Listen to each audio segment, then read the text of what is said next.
नमस्कार विद्यार्थी मित्रांनो, त्रिशा विज्युअल लर्निंग चॅनल मध्ये आपले सर्वांचे स्वागत आहे। तर आज आपण पाहणार आहोत नागपंचमी या विषयावर अतिशय सोपा मराठी निबंध। सर श्रावणाची सांगे गोड गुपित कानात, सर श्रावणाची सांगे गोड गुपित कानात, झुला फांदीवरचा ग श्रावणाचे गातो गीत, श्रावणाचे गातो गीत।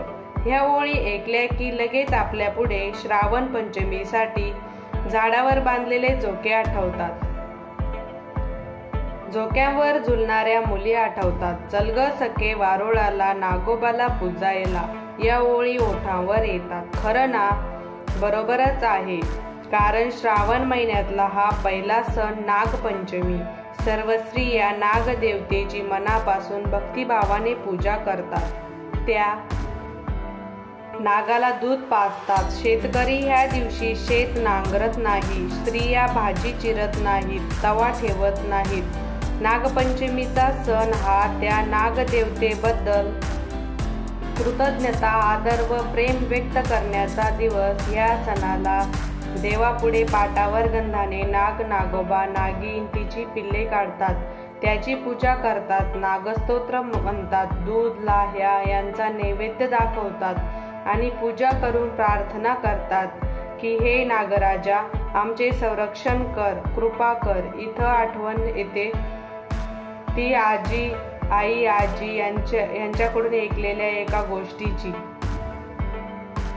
तशा तर या सणाबद्दल अनेक लोककथा प्रचलित आहे, पण आठवणीत राहिलेली ती एक गोष्ट अशी की एका गावात एक शेतकरी राहत होता, त्याला एक मुलगी होती, तिचं नाव सुशीला। ती गुणी सुस्वभावी होती, ती सर्वांवर प्रेम करायची, सर्वांचा आदर करायची, आपल्या सेवाभावी वृत्तीनं ती सर्वांची मन सहजतेने जिंकून घ्यायची। एकदा काय झालं, तो शेतकरी आपले शेत नांगरत असताना नांगराचा फाळ एका वारुळाला लागला, त्या वारुळातली नागोबाची पिल्लं त्यामुळे जखमी झाली, एक दोन मेली सुद्धा।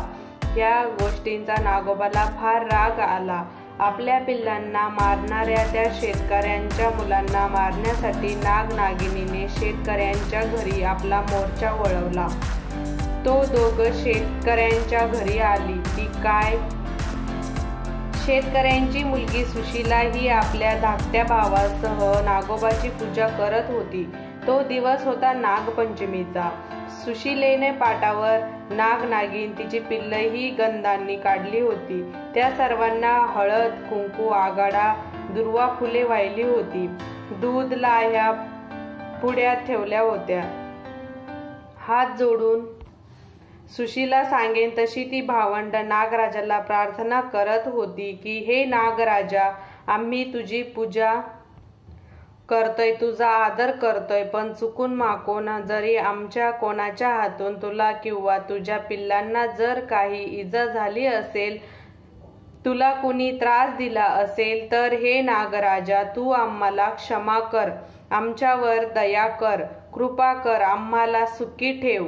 सुशीला आणि तिची भावंडांनी मनापासून केलेली प्रार्थना ऐकली मात्र आणि सुडाच्या भावनेनं शेतकऱ्यांच्या घरी आलेल्या नाग नागिनीचं मन परिवर्तन, प्रसन्न होत त्यांना मंगल आशीर्वाद दिले। अपराधी शेतकऱ्यांनाही शासन न करता दयेचं वरदान देत नाग नागिनींची जोडी निघून गेली। गोष्ट छोटीच, पण त्यातला बोध मात्र मोठा की प्रेमानं कोणालाही जिंकता येतं। दुष्ट वृत्तीचं सदप्रवृत्तीत परिवर्तन होतं, कारण निरपेक्ष प्रेमात मोठी ताकद असते। पंचमीचा हा सण माणूस आणि प्राणी यांच्यात एक नवा प्रेमबंधाचा धागा विणून जातो, हेच खरं। धन्यवाद। अशाच प्रकारच्या नवनवीन निबंधांसाठी त्रिशा विज्युअल लर्निंग चॅनलला अवश्य सबस्क्राईब करा।